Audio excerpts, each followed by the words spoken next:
In the course of the last 4 months, it has been made probable through the work of Joliot in France, as well as Fermi and Szilard in America, that it may be possible to set up a nuclear chain reaction in a large mass of uranium, by which vast amounts of power and large quantities of new radium-like elements would be generated. Now it appears almost certain that this could be achieved in the immediate future.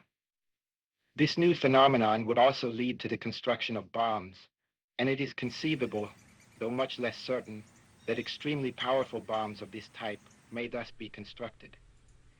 A single bomb of this type, carried by boat and exploded in a port, might very well destroy the whole port together with some of the surrounding What is your territory. full name? Robert Benito Dellecese. What was your childhood like in terms of, family, community, and like hobbies and things that you My childhood was a pleasant one. I lived with a very close-knit family. And what about your parents? Were you close with them? I was close with my parents. My parents brought me up very well. I thought they did. And I loved my parents. My father was very strict with me, and I was glad he was, because he brought me up right. I learned to obey orders and take things in the past, and I enjoyed that. I was happy. I was happy that I did what I did, that I obeyed orders, because that was the right thing to do. And even when I saw the raid on Pearl Harbor, I knew that was wrong, that it should not have happened, but it did, and I was totally against that. When that attack took place, I was 15 years old, and I lived through a draft. I got the letter the day after I graduated from high school, and 3 weeks later, I was in the service at 18 years old. I graduated, accepted military training, which I didn't like. I thought that military operations were not for teenagers, and they weren't, but they were necessary. When I was drafted, I thought everything was just fine. I thought we were going into an adventure when we would, but we weren't. We went into the service, and we went over to the South Pacific, and we were engaged in battle with the Japanese. We had 200,000 men in the service. When we put the ship out of commission, we had 15 million men in the service.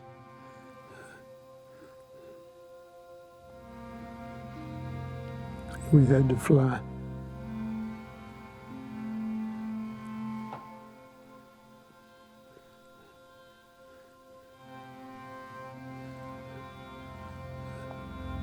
We had all kinds of airplanes, all kinds of ships, and all kinds of floating.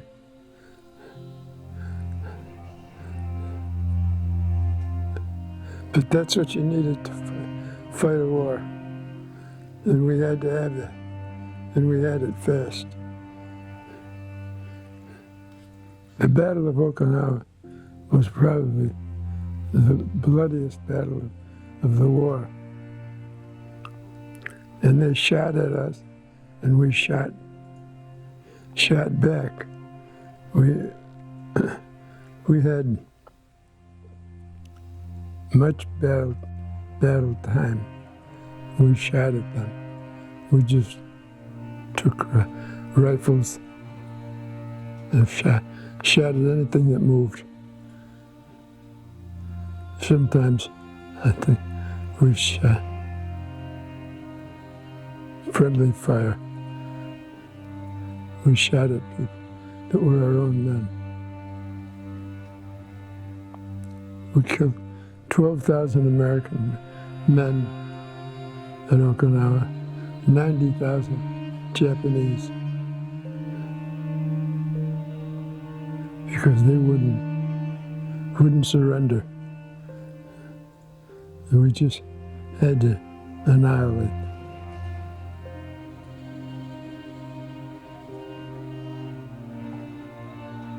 We were going to get out of the battle. That the battle would end, and it did.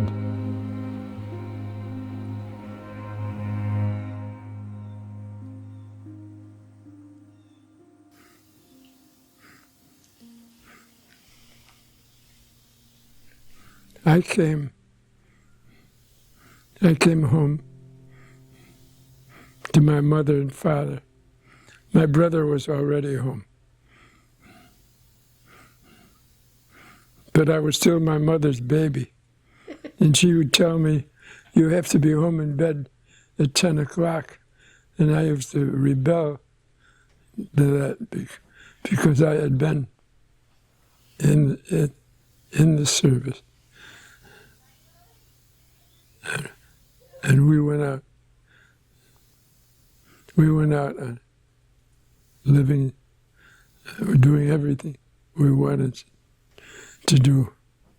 And we were living a free life.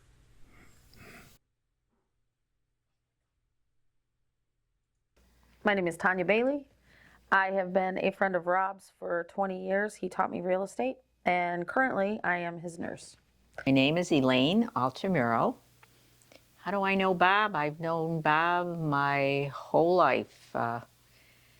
We were neighbors. I used to babysit for him. He knew my parents. I knew Bob from when I was a child. Known Bob a lot of years. My name is Joanne Longo.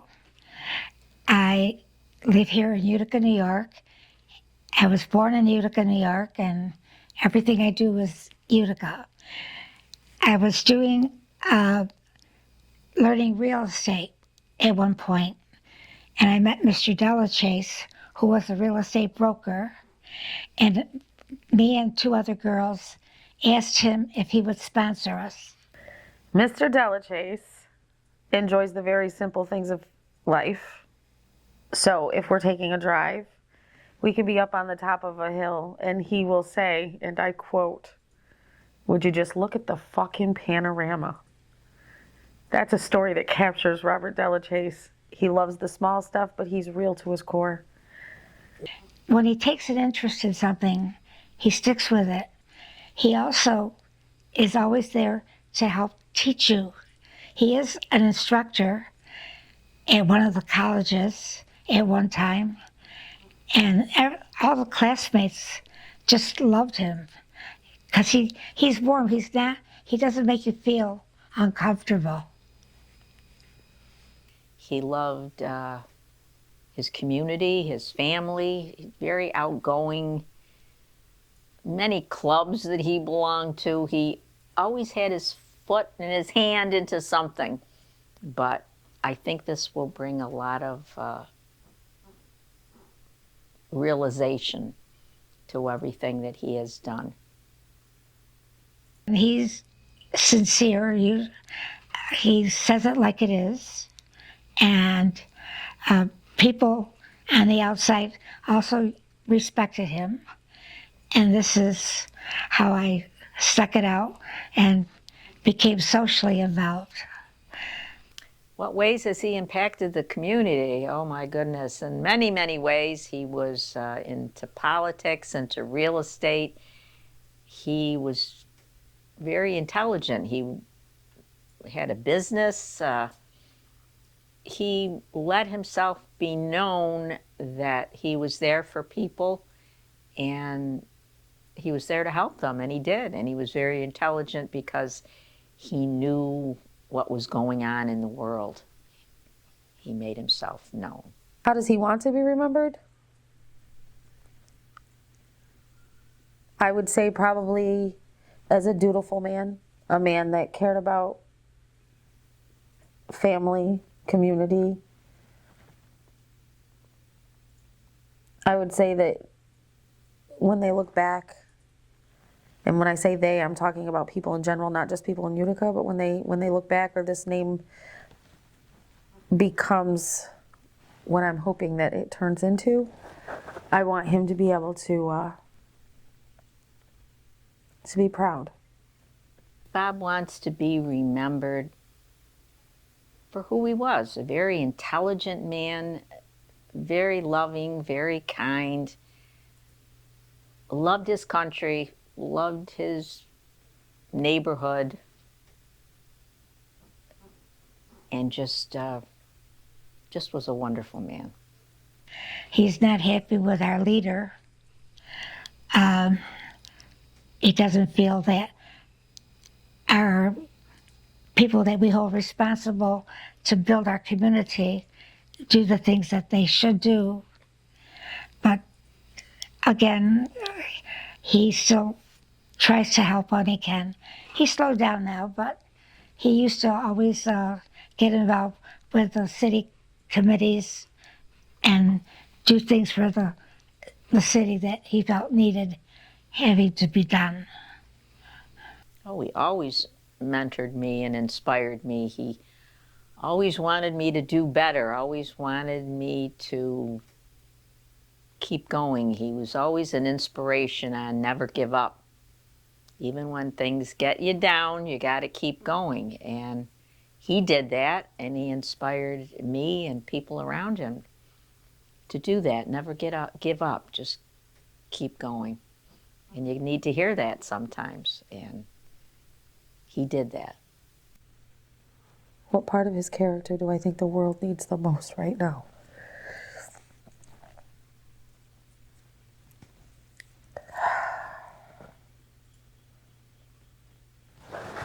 Wow, that's a lot of things to go through.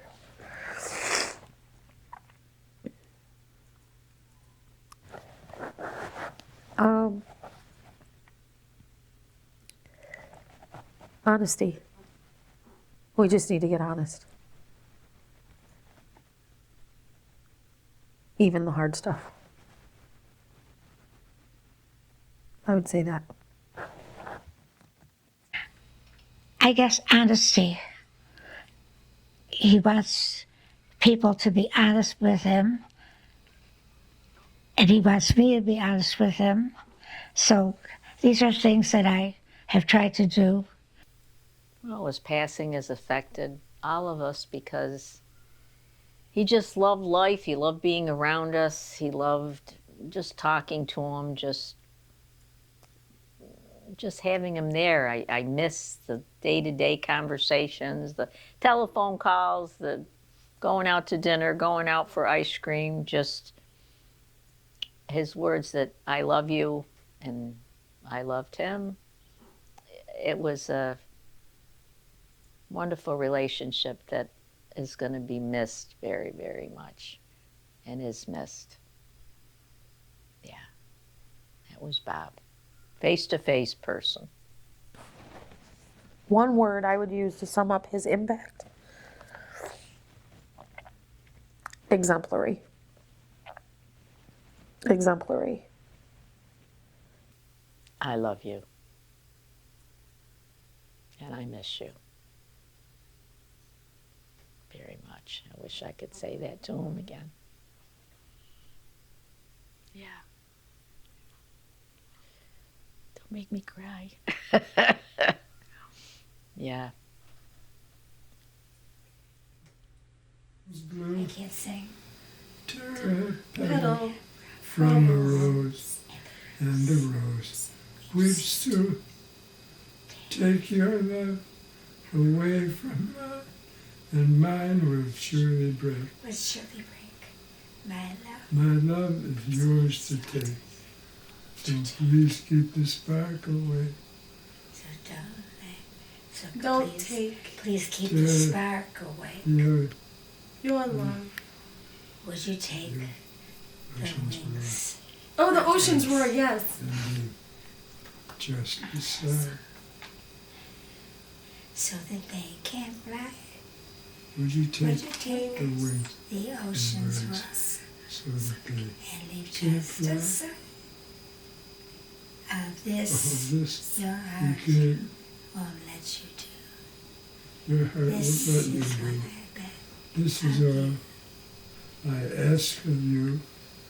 Don't take your love from me. Oh, I love that.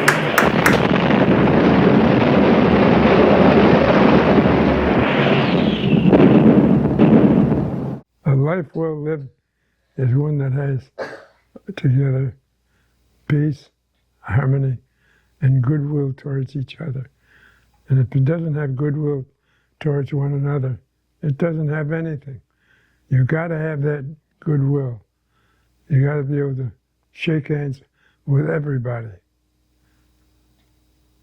no matter what their background is, wherever they come from. Makes no difference. It makes absolutely no difference at all. But you got to be able to shake hands with a fellow man, and then you have peace and harmony. Hope for the future is when the statesmen figure out that war does nothing except create heartbreak. There's no war that's ever created happiness for anybody. Not even the dictators who thought they were winning the war, thought they were winning. They were not winning, they were losing. And they lost, every one of them lost their share of the war. Young people, if you're really interested and you want to do something for the world, create peace and harmony. Because if you don't, you won't have peace and harmony ever.